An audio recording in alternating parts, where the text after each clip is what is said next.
नमस्कार, मैं हूं आपका मेज़बान एन बालाजी और आप लोग देख रहे हैं उषा बाला ब्लॉग 2022। हम लोग कालहस्ती में अभी फ़िलहाल हैं और अभी हम लोग यहाँ से निकलेंगे विशाखापट्टनम की ओर। करीब 750 किलोमीटर के आसपास का ड्राइव है और इसको आज हम लोग दिन भर में पूरा करेंगे। 12 घंटे लगने का समय है। रुक के जाएंगे, आराम से जाएंगे तो 14-15 घंटे लग सकता है।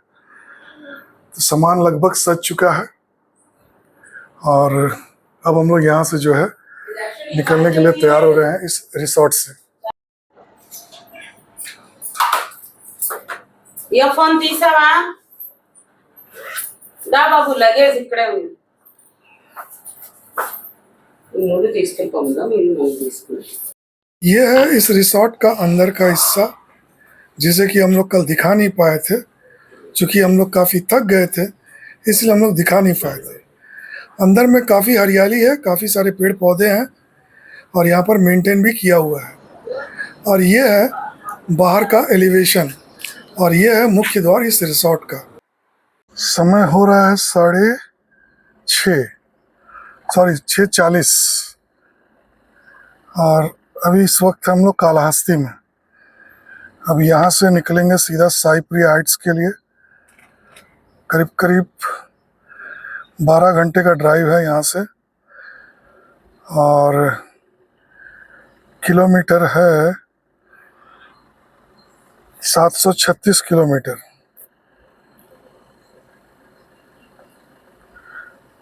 चलिए तब निकलते हैं अब सीधा साई प्रिया हाइट्स के लिए। ब्रेकफास्ट वगैरह करना है जी? कहाँ पर करेंगे? यहीं पर की లాస్ట్ టైం नहीं, वहाँ निकल पड़े हैं हम लोग इस खूबसूरत से रिसोर्ट को छोड़कर कालहस्ती में। ये वाला रिसोर्ट बहुत ही मज़ेदार है, हालांकि अभी थोड़ा बगल में वो जो बना है उसके चलते थोड़ा ख़राब हो गया। फ्लाईओवर जो बना है, पहले तो और भी अच्छा हुआ करता था। सामने जो दिख रहा है यही कालहस्ती शिव जी का मंदिर जाने का मुख्य द्वार है, जिससे कि रात में हम लोग गए थे। ओम नमः शिवाय, ओम नमः शिवाय, ओम नमः शिवाय। కొండ మీద మాత్రం పెద్ద శివపార్వతి భలే ఉంటది. అది కుంభదాల్లో చూపించే కదా శిఖరం, అందులో పోయినసారి నేను ఒకటే చూసాను, ఈసారి 4 చూసాను. 4 కదండి, 4 కదా, 1 2 3 3. ఒకటి వచ్చి అమ్మవారిది, ఒకటేమో స్వామివారిది, ఇంకొకటి వచ్చి అతని భక్తుడు ఉంటాడు కదా, భక్త కన్నప్ప. 2 साल अच्छे गाने, 2 साल बहुत चेलेस। अब हम लोग पहुंच गए हैं नाइडपेटा वाले रोड पर, जो कि बहुत ही अच्छा रोड है, अभी बन गया है, पहले बहुत खराब था। अब यहाँ से सीधा हम लोग को खाली चलते चलना है। ये वाला रोड पहले के मुकाबले बहुत ही अच्छा हो गया है, जिसके चलते अब इसमें चलने में और तिरुपति पहुंचने में भी बहुत सुविधाएं हो गई है लोगों को। अब यहाँ से हम लोग निकलेंगे NH16। ये अब हम लोग आ गए हैं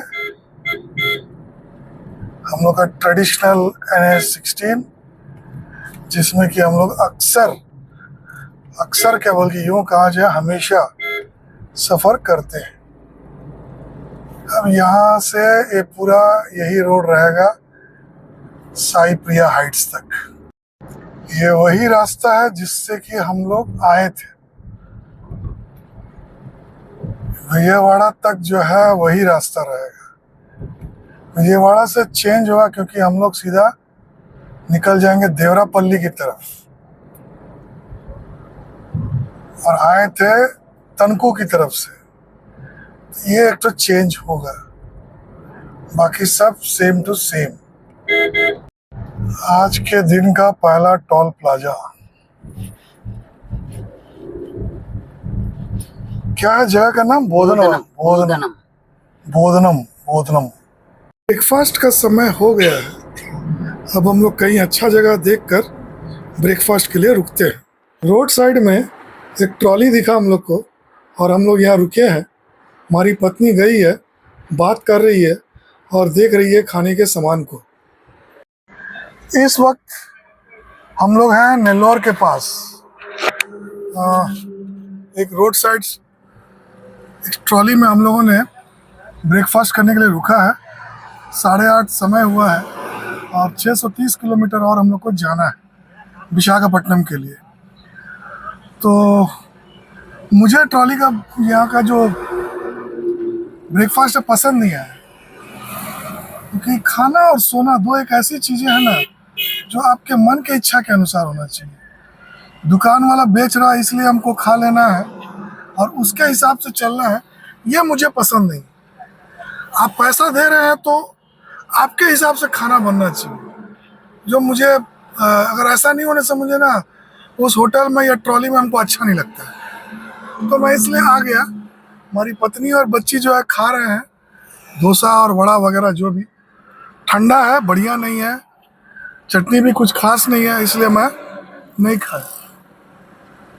आगे ओंगोल में देखते हैं, कहीं मिलेगा तो खाएंगे, और नहीं तो फिर विजयवाड़ा तो जिंदाबाद है। विजयवाड़ा में तो फूड पक्का बढ़िया मिलेगा। इससे पहले भी हम लोग का एक्सपीरियंस ऐसी रहा है। तो अब यहाँ से ब्रेकफास्ट करते हैं, फिर निकलेंगे विशाखापट्टनम के लिए। ब्रेकफास्ट के बाद हमारी यात्रा शुरू हो चुकी है और यहाँ पर 4 लेन हाईवे है, जिसमें कि एक तरफ का लगता काम हो रहा है और काफ़ी तेज़ी से काम हो रहा है, और दूसरी तरफ में सिंगल लाइन बनाते हुए यहाँ पर आने और जाने वाले का मार्ग को प्रशस्त इन लोगों ने किया है। हालांकि कोई जाम वगैरह नहीं है, यही हम लोग के लिए खुशखबरी है, और हम लोग फ्रीली यहाँ से आगे की ओर बढ़ रहे हैं। ये है नेशनल हाईवे 16। विशाखापट्टनम से जिस तरफ भी निकलिए आपको NH 16 पर काफ़ी दूर तक चलना पड़ेगा।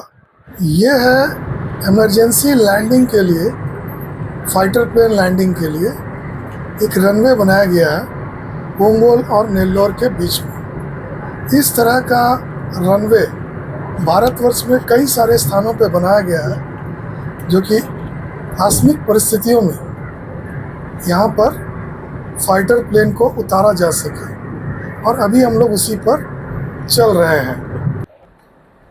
इस वक्त समय हो रहा है 12:15 और हम लोग जो है विजयवाड़ा से 19 किलोमीटर दूर है। यहाँ पर एक टोल गेट है, टोल गेट पर रुके हुए हैं क्योंकि ये टोल गेट बड़ी सुस्त है।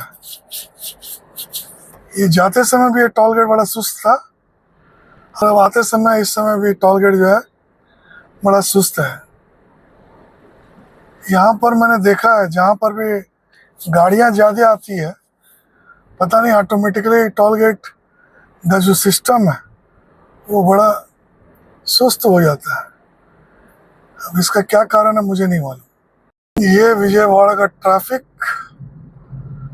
विजयवाड़ा का आउटस्कर्ट्स का ये प्लांटेशन कुछ इस तरह से है। और ये है, क्या है उषा? ब्रिज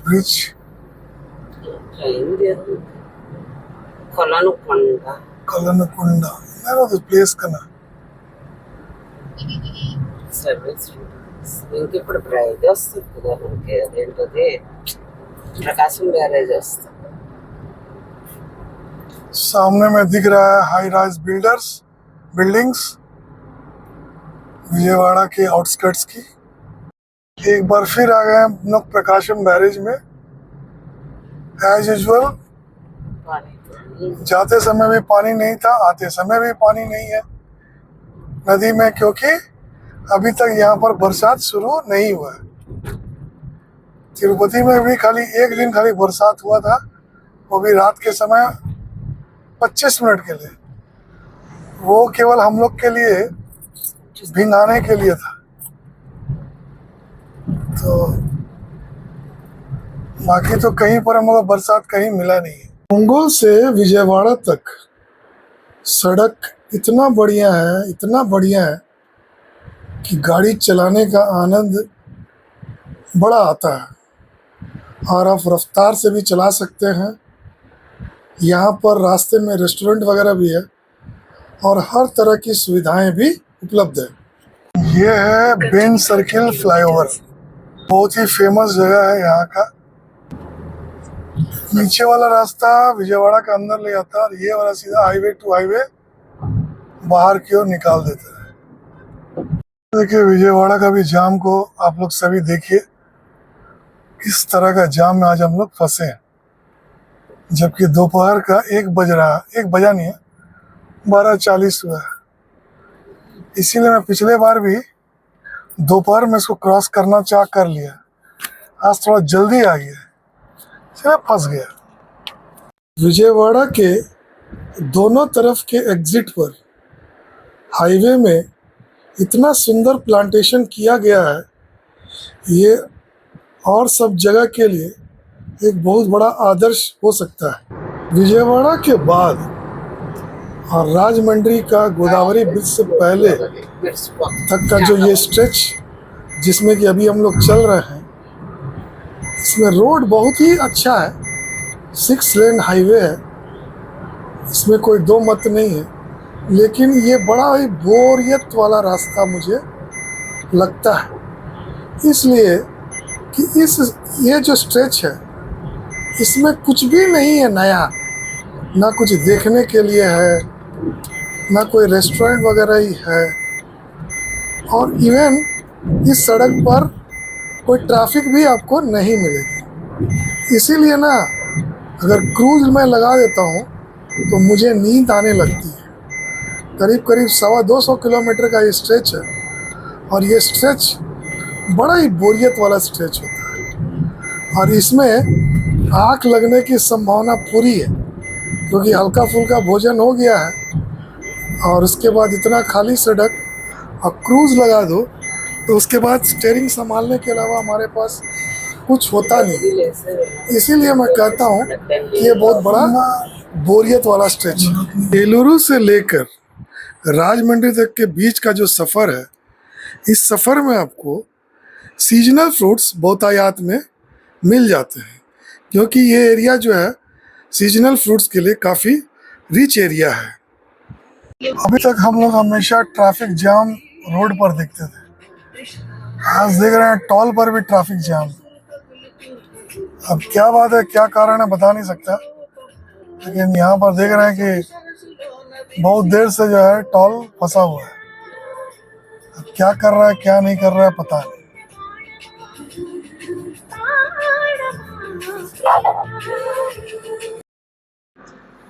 अभी बहुत तूफानी जाम में आज हम लोग फंस गए थे। जब से हम लोग रोड ट्रिप कर रहे हैं, ये पहला मौका है कि इतना बड़ा जाम में हम लोग फंसे और करीब करीब 45 मिनट जो है फंसा रहा।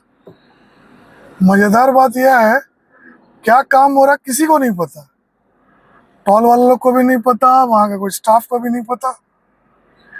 गोदावरी ब्रिज में जो ये वाला जो टॉल है, इससे पहले भी मैंने बताया था अपने ब्लॉग में, ये बड़ा ही इसको प्राइवेट में दिया हुआ है और प्राइवेट में देने के बाद यहाँ का जो स्टाफ है बहुत बदमाश स्टाफ है और कोई रिस्पॉन्सिबल नहीं है, किसी भी चीज़ का कोई रिस्पॉन्सिबिलिटी हो या कुछ जवाब देना हो या किसी तरह का फैसिलिटी हो, कुछ नहीं है यहाँ पर, बस टॉल वसूलना है। तो मेरा जो भी मेरे व्यूवर्स है देखते हैं, जो देख रहे हैं, इस गोदावरी नदी के इस वाला जो बाईपास पे जो टॉल है, इसके लिए आप लोग भी आवाज़ उठाइए मेरे साथ। मैंने तो बहुत बार कंप्लेंट भी किया है, आप लोग भी आवाज़ उठाइए कि यहाँ पर कुछ सही तरीक़े से काम हो। इस हनुमान जी के स्टैचू को देखकर आप लोगों को लग रहा होगा कि हम लोग विशाखापट्टनम के काफ़ी करीब पहुँच चुके हैं, क्योंकि इस स्टैचू को मैंने अपने ब्लॉग में कई बार आप लोग को दिखाया है। 4:40 हो रहा है, सामने का पहाड़ को देखिए, सूरज का रोशनी पूरी तरह से उसी पर पड़ रही है, चमचमाती हुई हरी हरी पेड़ पौधे, खूबसूरत सा लग रहा है देखने में।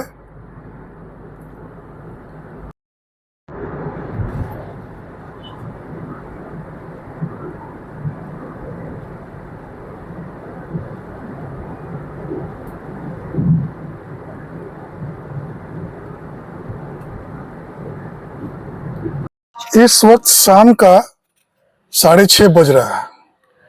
अभी अभी हम लोग जस्ट पहुंचे हैं घर, और घर पहुंचने के बाद थोड़ा मैं फ्रेश हो गया और मैं फिर कार में आके बैठ कर रिकॉर्डिंग कर रहा हूँ।